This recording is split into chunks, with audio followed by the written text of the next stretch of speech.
Hello everyone, welcome back to the channel. Time for another Palace preview, of course. Again, another midweek game. It is, of course, at home to Southampton, Crystal Palace. Well, I'm still baffled with the result of the weekend, as you can, I think most Palace fans are. I'm just really enjoying flicking through Twitter, Facebook, all the social media, and just seeing all the Palace related stuff on the timeline. It is fantastic to see all the clips and all the fan reaction, and it's such a great place to be right now, a Palace fan and being amongst the supporters. It's just such a great time to be a Palace fan, and I'm loving every second of it. And hopefully we continue this fantastic run we're on, which is 1 defeat in 10 Premier League games at the moment. Yeah, we've had quite a few draws in there, but when you bear in mind 2 of them being against City and Arsenal in the last 2 games, and also another couple coming in the Christmas period, one against Southampton, which was a mistake of our own, and then against Norwich, which was obviously a result that quickly followed Southampton. The fixtures coming thick and fast. We've had some good results there, and to be in this run with the injuries we've had makes it even more astounding. And just my hat off to Roy for what he's been able to do with the injury crisis we've had. He's still going to have some critics, unfortunately. I understand people critiquing him about maybe his tactics in game, and maybe substitutions and not making subs, etc. within certain fixtures. I get that, but you can't. I've struggled to fault him with the way he's dealt with this situation, lack of transfers, lack of depth in the squad with these injuries over the Christmas period especially, and still being unbeaten. 1 defeat in 10, and that defeat obviously coming halfway through that run, and being able to come through it, and it's not seemed to phase the team at all. And I think it's just all the credit has to go to Roy and the squad, the players having to play week in, week out without much of a rest because of the injury crisis we've had. I'm absolutely astounded and so proud of the team right now. I feel so happy to be a Palace fan, as I mentioned. Focusing on this game, quick preview on this, because I think that it's going to be, I'm not expecting a thriller here. Midweek games at Selhurst typically not the most exciting in general in the Premier League. You don't tend to get real thrillers in the midweek fixtures. Most times out of 10, you're not going to get a thriller. It's going to be a bit of a dull game. And this game in the past has been quite a dull one. Normally the odd goal decides this game against Southampton. Last season we obviously didn't have the best. It was at the start of the season, didn't really have the best games. They managed to win it 2-0, and it was a very, very poor start to the season last year. Hopefully going to do better this time round. We probably should have got the 3 points at St Mary's. Obviously Kelly's mistake, and the one time he makes a mistake, and he gets punished for it. You got to feel for him in that game. Key battles in this, I think Danny Ings against Cahill, or just Danny Ings in general against the back line, is such a big task that they've all got on their hands for this game tomorrow night.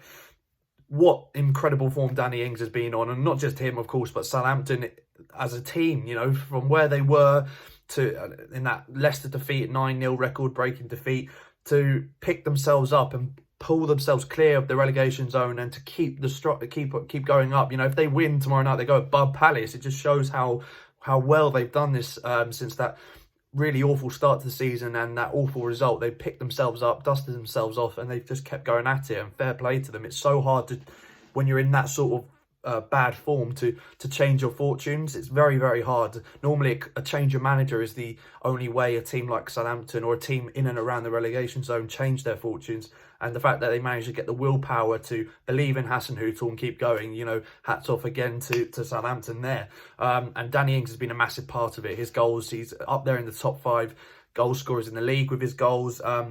It just goes to show, we were obviously linked with him before he went to Southampton, and if he stays fit, he's showing now, if you can keep him fit, he's an absolute goal scorer, and he just gets crucial goals at crucial times for Southampton. And he's been the main, in my mind, the main reason they are where they are at the moment. So he's the one to watch for me, of course. I think that Gineppo as well. I think when he came off the bench against Palace, he caused us all sorts of problems. Very skillful, very Zaha-like, I think, in his approach to games. And that battle could be interesting. Who on the night, if Gineppo is going to start, who out of the 2 of Gineppo and Zaha is going to have the better performance? Because I do think they're quite similar players, and they've Gineppo obviously slightly younger than Zaha, got a bit more to prove in the league.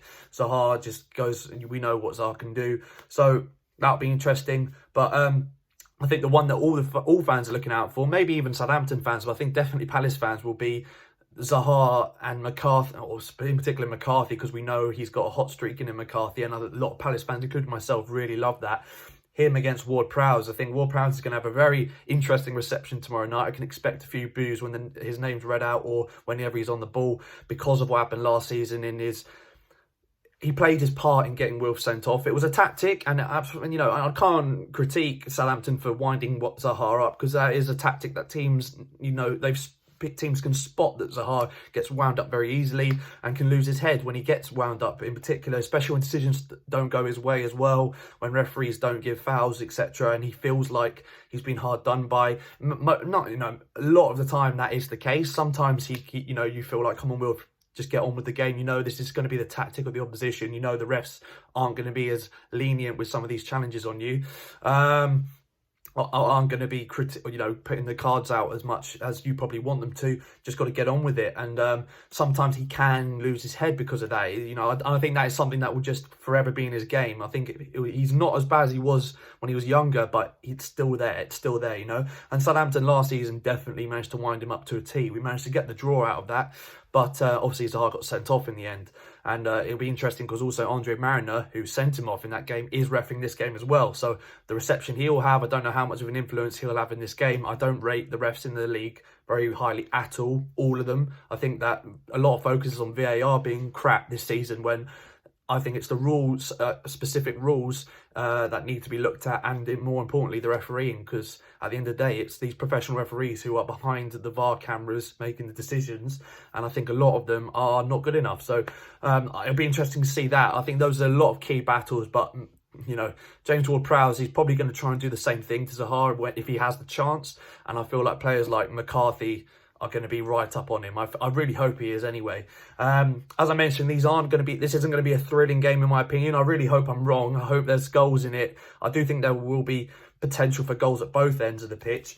Tosin, obviously, what an incredible start, full debut he had for Palace in the hardest conditions on his own up front away at to City at the Etihad, and he had a man of the match performance.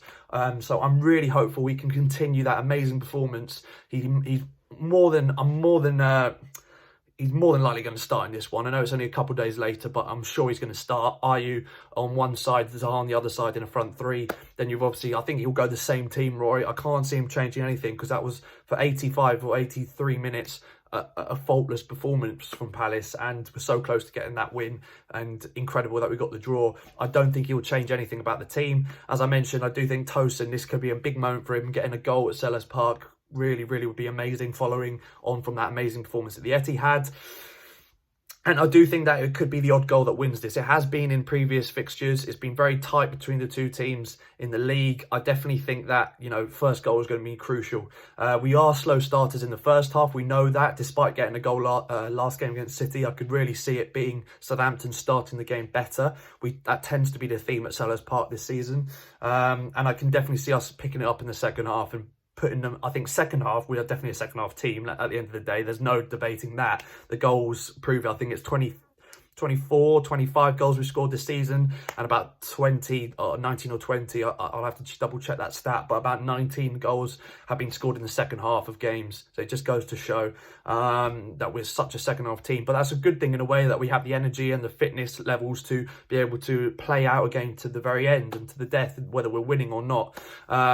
So I think it's going to be very tight. I'm predicting a Palace win. I'm going to go 2-1 because, again, with Danny Ings, the form he's on, players like Djenepo, Redmond, they're in great form, Southampton. I know they lost to Wolves as well, and that was a really poor defeat, being 2-0 up.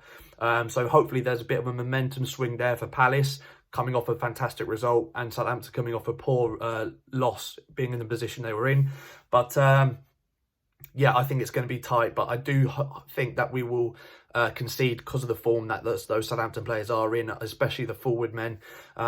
It's all about how clinical, again, we are in the forward positions, and we were very clinical against City. Maybe could have scored a couple more if we on another day, but Tosin is looking great. and hopefully we can give him enough distribution, and the fans will be up for it. Hopefully, I don't think it'll be quite a sellout tomorrow night. But I really hope the fans are up for it and we give it a good go. And if we win, we're looking a point or two off of a Europa League spot, which would be amazing. We'll probably go up a place if we win as well. Again, a draw, not the end of the world, but it'll be great to get a win after 3 or 4 draws in a row we've had now. So, yeah, fantastic. We're in a great spot. Let me know your thoughts, guys. Quick preview there. Really enjoy these videos. I really enjoy it. And the comments for the Man City review have been fantastic. So thank you so much. Like, share, subscribe. If you're at the game, obviously, I'll be there at the Upper Holmesdale. Hopefully, I'll see a few of you guys there. Enjoy the game, and fingers crossed we can keep this amazing run of form going.